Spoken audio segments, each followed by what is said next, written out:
Ke-113. Aku kangen. Jet itu. Saat kita udah benar-benar nyerah dan dalam keadaan yang terdesak atau depres. Udah gak tahu lagi mau ngomong kemana. Minta tolong kemana. Dan keadaan kita udah gak kuat lagi. Kita nangis. Saat sholat nangis. Minta tolong. Udah gak bisa doa panjang-panjang. Cuma bilang. Ya Allah tolong aku. Udah. Itu sih. Itu kayak peaknya. Puncaknya depresi aku. Ya kalau aku ya. Yang aku alami. Tapi ya udah. Maksudnya itu puncaknya. Saat kita menangis karena kita yang sakit. Sedih karena orang lain. Itu udah puncaknya sih. Puncaknya kita ngadu ke yang nyiptain. Yang udah tertinggi gitu. Makanya. Ada orang bilang. Hati-hati sama orang lain. Karena kalau udah ada orang yang dalam sholatnya menangis karena hatinya sakit karena diri kamu. Awas. Hati-hati. Gitu. Bener sih Ning. Aku juga ngalamin waktu itu. Dan alhamdulillah. Dikirim bala bantuan dari doa itu. Balas Dijah. Mereka bertiga sedang bercerita mengenai kehidupan. Kali ini Ning Ningrum yang panjang kali lebar menjabarkan kisahnya. Ketiganya hanya diperkenalkan dengan semua peserta hari ini. Dan dikenalkan trachnya. Di mana letak ini. Itu. Dan bla bla bla. Kegiatan inti akan dimulai besok pagi. Bagda subuh. Jadi mereka bisa istirahat lebih awal malam ini. Bagda Isya selepas makan malam semuanya sudah boleh tidur. Ya karena gabut. Mereka cerita-cerita deh. Kalau baby sih kayaknya gak ada momen kayak kita ya beb. Ledek Dijah. Siapa bilang, saking aku gak nunjukin aja. Yang namanya jadi istri itu. Mesti banyak ujiannya. Bukan? Dulu aku diceramahin Bunyai. Tapi diminta sabar dan ikhlas. Karena surganya istri ada di ridhonya suami. Selepas itu.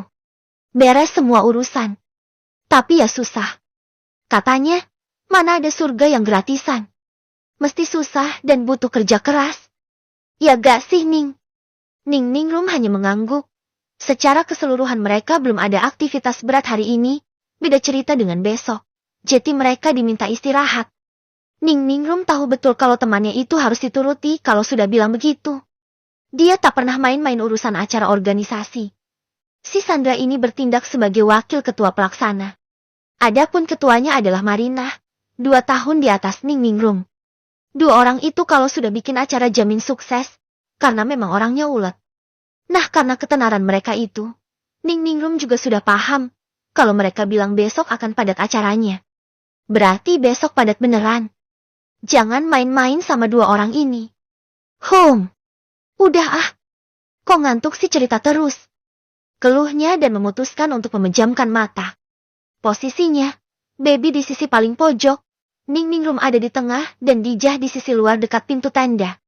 Baby yang berbalik, kini memiringkan tubuhnya dibuat kaget saat ponselnya bergetar. Ada panggilan. Ia pelan mengangkat panggilan itu. Berbisik. Assalamualaikum. Waalaikumsalam. Udah tidur? Belum. Baru mau. Balas baby irit. Kan dia masih gencatan senjata sama Hamad. Ngapain aja seharian? Nada bicaranya seperti anak muda aja. Yang lagi ngepoin pasangannya. Perkenalan aja. Baby sekali lagi irit bicara. Besok? Ya gak tahu, masih besok. Tapi katanya lebih padat. Gitu. Aku seharian sama Hanan, senasib. Ditinggal istri dan sama-sama memendam rindu yang bergelora. Tapi bedanya aku levelnya lebih atas dibanding Hanan. Ucap Hamad model bukan dirinya aja. Tumben-tumbenan dia ngomong puitis begitu. Pret. Lah, rasanya mau bicara begitu. Tapi ya kan, biarin dah. Biar dia mengeksplore dirinya sendiri. Biar definisi perasaan di dalam kepalanya lebih berkembang. Biar dia tahu bagaimana perasaan manusia secara kompleks bagaimana. Biar bisa mahamin perempuan juga. Khususnya, perempuan bernama Baby Humairah. Baby tak menjawab sama sekali. Dia diam saja. Aku tuh curiga sama Ning Ningrum. Kayaknya dia ngarang aja buat pergi ke acara ini. Ini obrolan aku dan Hanan. Tadi, selepas Rohim, Si Ustadz baru itu pulang. Kayaknya Ningningrum sengaja cari teman buat pergi. Dia cari-cari acara untuk bisa keluar dari pondok. Dan kalianlah yang paling tepat. Karena gak ada urgensinya dia pergi sama sekali. Dia gak suka seni. Dan sama sekali gak pernah ikut acara outdoor. Dia bukan orang yang suka keluyuran juga. Bahkan Ningningrum itu lebih suka buku dibanding ngomong sama orang. Jadi kami berkesimpulan dia nyari alasan aja dan ngajak kalian berdua pergi. Ya karena tahu akan kedatangan Ustadz Rohim. Jelas Hamad panjang kali lebar. Seakan dia itu sedang memancing Baby agar berbicara lebih panjang. Karena sejak tadi Baby cenderung pasif bicara. Minim ekspresi. Oh, gitu. Balas Baby pelan. Sebenarnya sih dia mau pakai banget ngorek lagi urusan si Ustadz Rohim dan sejarahnya dengan Ningningrum. Tapi kan dia lagi jaim. Gak nanya lagi Beb, kamu kok irit banget? Aku padahal kangen mau dengar suara kamu. Diam. Aku ngantuk. Ucap Baby berbohong. Jujur aja. Dia tidak ngantuk sama sekali. Tapi dia berbohong demi bisa mengakhiri percakapan ini. Dia takut luruh dengan mudah karena kalimat manis Hamad barusan. Definisi seorang Hamad Bukhari itu tak pernah berkata-kata semanis tadi. Tak pernah mengeluarkan perasaannya dengan cara manis. Kangen. Eleh. Mana pernah dia bilang begitu? Banget. Nantuknya. Oke. Besok aku telepon ya. Sebelum tidur. Kalau aku gak nelepon dan kamu mau tidur, kamu yang nelepon ya Beb. Boleh gak gitu? Insya Allah. Dia bergumam lama. Seperti memikirkan apa lagi yang mau ia katakan. Baby. I love you. Assalamualaikum. Ucap Baby lalu mematikan panggilan itu. Di dalam hati dia syak berat. Mana pernah orang itu bilang I love you dengan suara mendayu manis manja begitu. Kagak pernah. Gak pernah sama sekali. Lah kok ayasau. Ia dapat sikutan dari Ningningrum yang berbalik. Tidur. Pacaran terus. Katanya berantem. Omelnya berbisik. Sementara Dija sudah tak ada suaranya. Kayaknya tuh anak udah molor duluan. Pagi hari, Bagda sholat subuh. Mereka sudah diminta berkumpul di tenda utama. Di tenda yang ditempati si wakil ketua dan ketua plus panitia acara ini. Semua sudah duduk bersila di sana. Dan sudah dapat teh manis dan biskuit. Mereka di briefing dan diberitahu apa saja acaranya hari ini. Kita sudah kedatangan seorang ahli. Urusan kaligrafi. Namanya Mbak Muawanah. Panggilannya Mbak Anah.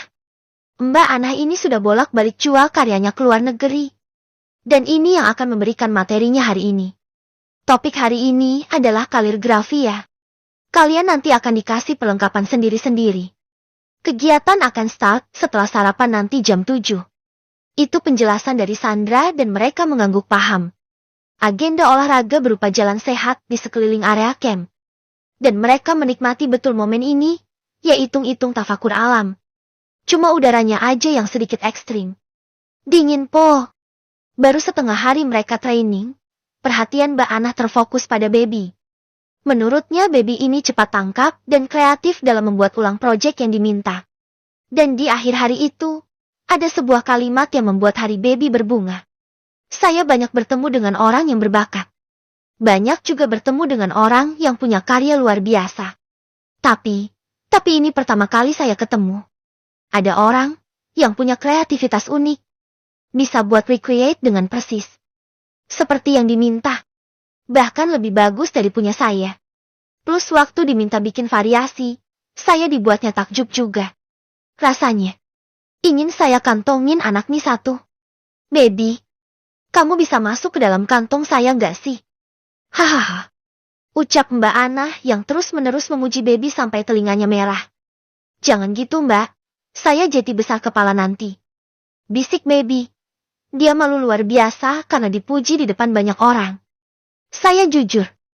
Kan kalau bagus harus bilang bagus. Kalau tidak ya belajar lagi. Kalau yang lain dalam level novice. Nah kalau Baby ini di level outstanding. Nah kan jadinya beda sekali. Nanti kalau ada event lagi. Ini harus dipisah Mbak Sandra. Anak ini satu. Kamu belum nikah kan Baby? Bisa kalau saya ajak ada pameran di luar ya? Ajakan yang luar biasa hebat dan membuat baby girang. Tapi sayangnya, dia udah nikah dan gak akan diizinin juga. Udah nikah, Mbak.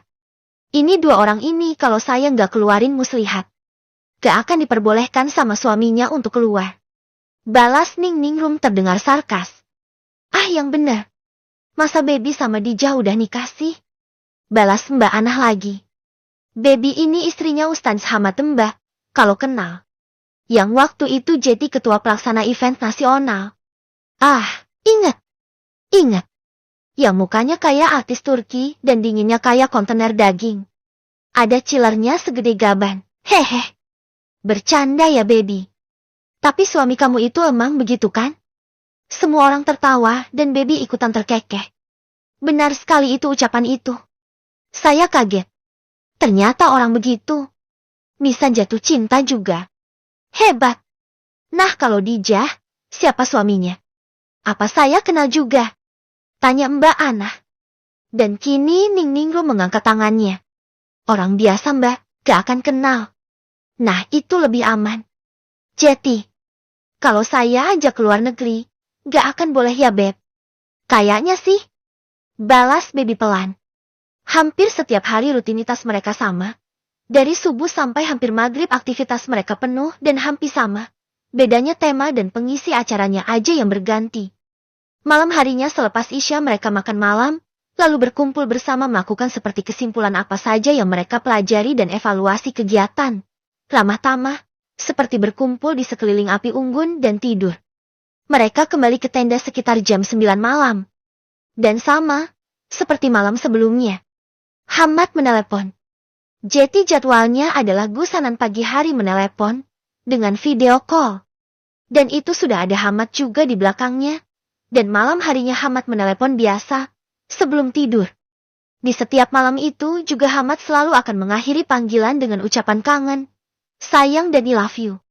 Tak pernah absen, sampai kemarin baby dapat ledekan dari Ning Ningrum dan Dijah yang mencuri dengar dan meledeknya. Membuat malam itu mereka cekikikan barengan. Gak nyangkat seorang Hamad Buhori yang udah kayak kanebo kering itu bisa berkata semanis itu. Heran kan? Ajaib aja. Kayak kesambet aja itu orang, ucap Ning Ningrum setelah reda dari tawanya. Kesambet cinta sama seorang baby Humairah Ning. Hahaha. Ledek Dijah saat itu. Memang mereka kini bermalam untuk terakhir kalinya. Besok setelah sarapan mereka akan pulang. Tak terasa sudah 1 minggu besok. Dan semuanya akan berakhir. Padahal mereka masih sama-sama betah. Beberapa kali pengisi materi memuji baby dan bakatnya. Ia dibilang berbakat. Dan setelah diberitahu kalau baby memang mengambil jurusan seni, semua lebih tertarik kepadanya. Pagi harinya, mereka bangun dan seperti kemarin juga, minum teh manis dan biskuit di tenda utama. Mereka mengobrol lebih seru daripada biasanya. Juga beberapa dari mereka bertukar nomor, agar bisa komunikasi setelah ini. Mereka kenal lebih banyak teman, dan punya lebih banyak pengalaman saat ini. Mereka akan berpisah setelah sarapan jam 7:30. Karena sebelumnya mereka harus beres-beres untuk packing. Jeti setelah sarapan nanti mereka langsung pulang. Ning Ningrum sudah menyanggupi mengurus urusan travel, mobil untuk pulang. Jadi semua peserta nanti akan diangkut menggunakan shuttle bus yang disewa penyelenggara untuk mereka diantar ke depan terminal terdekat. Baru nanti Ning Ningrum yang urus masalah moda transportasi selanjutnya. Bisa dibilang Dijah dan baby terima beres saja dan tinggal nurut. Semua sudah siap. Dan mereka sudah sarapan. Tenda itu kembali kosong dan semua barang mereka sudah dikeluarkan. Meletakkan tasnya di depan tenda. Baby menghampiri beberapa panitia dan berpamitan. Salaman lagi dan pamit lagi. Mengungkapkan perasaan senangnya bisa bergabung di event ini. Kamu ada banyak bakat berhubungan dengan seni, Beb. Kalau dikembangin, bisa aja kamu mengharumkan nama negara kita di kancah internasional. Hebat loh. Jetinya fans. Boleh minta tanda tangannya sekarang nggak? Takut nanti kalau terkenal susah dapatnya. Goda Mbak Sandra dan membuat baby salting dan blushing. Ia memegangi pipinya yang memerah. Hehehehe. Jangan gitu, Mbak. Aku jadi malu. Masih harus banyak belajar aku tuh. Bisik baby. Jangan ngerendah. Udah ada lebih dari 2 ajakan untuk ikut ke luar negeri dari pemateri kita. Berarti kamu sekece itu, Beb. Ini namanya bukan besar kepala atau sombong, tapi memanfaatkan kesempatan. Ucap Mbak Sandra lagi. Baby hanya mengangguk kecil. Tak tahu mau bicara apa lagi. Untuknya bisa kuliah di jurusan seni saja sudah syukur. Dia sudah sangat bersyukur karenanya. Oi, Beb. Ayo. Kita dijemput katanya. Ucap Ning Ningrum dari depan tenda.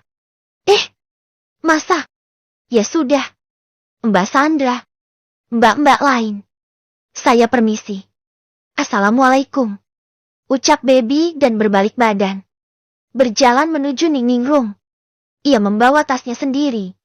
Mengikuti Dijah dan Ning Ningrum yang sudah berjalan 15 langkah di depannya. Menyusuri jalanan menuju pintu masuk.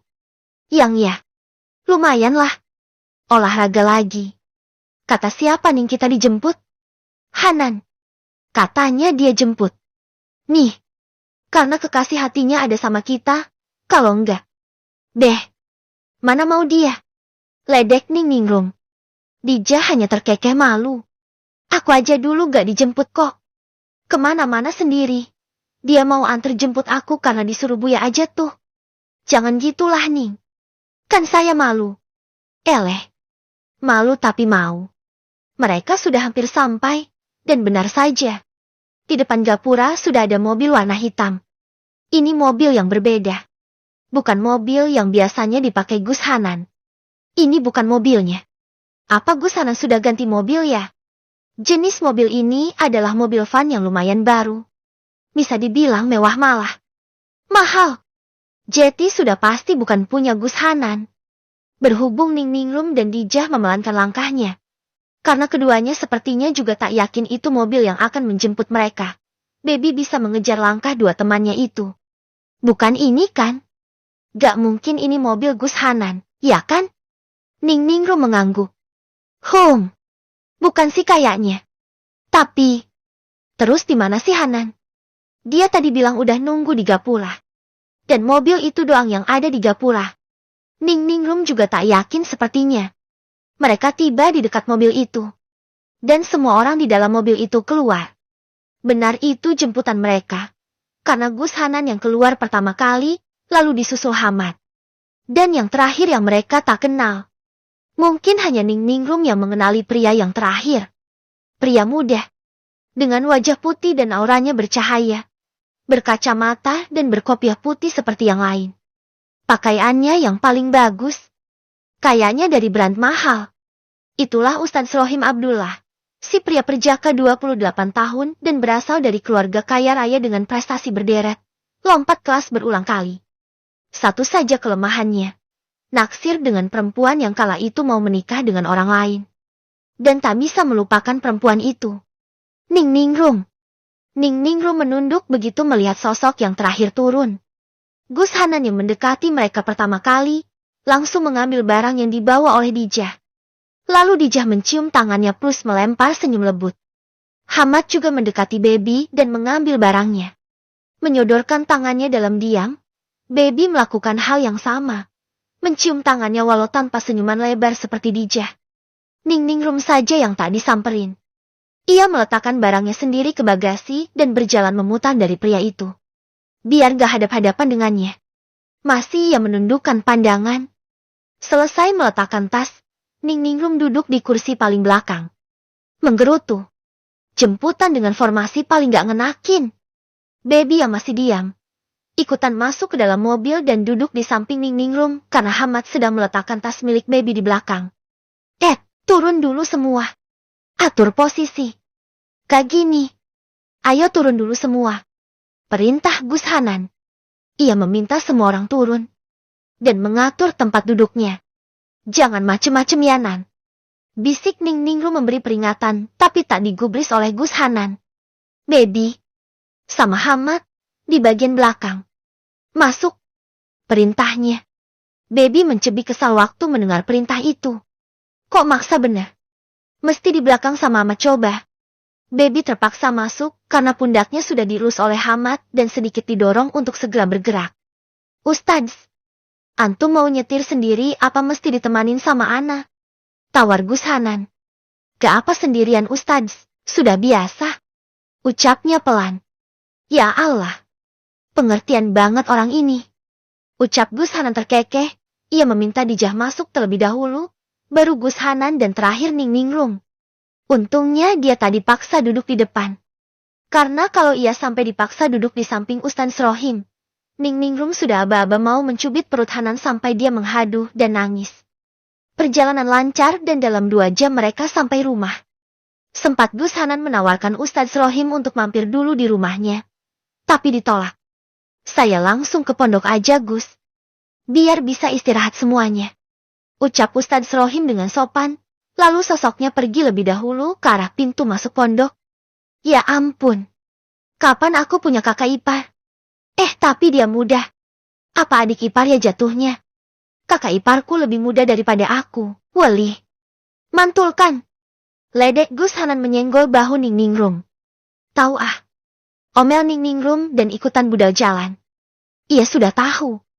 Kalau 2 pasang suami istri ini akan masuk ke dalam rumah mereka masing-masing. Dan lebih baik dia pulang duluan aja. Daripada melihat pemandangan yang bikin mupeng. Dijah dan Gus Hanan masuk ke rumah mereka. Lalu Hamad yang menenteng tas Baby membukakan pintu untuk istrinya masuk. Baby masih diam sejak tadi. Dan ia melangkah masuk saat pintu itu dibuka. Baru Baby melangkah masuk ke dalam kamar, pinggangnya ditahan. Ada sepasang tangan yang besar memeluknya dari belakang. Sosok suaminya kini sudah lebih gemuk daripada sebelumnya. Bisa dibilang ia hampir ke berat badannya yang dulu. Aku kangen kamu, Beb. Bisiknya di telinga Baby. Baby hanya bisa mematung dan membiarkan suaminya melakukan itu. Ia juga sama kangennya. Tapi masih terlalu awal untuk mengatakannya.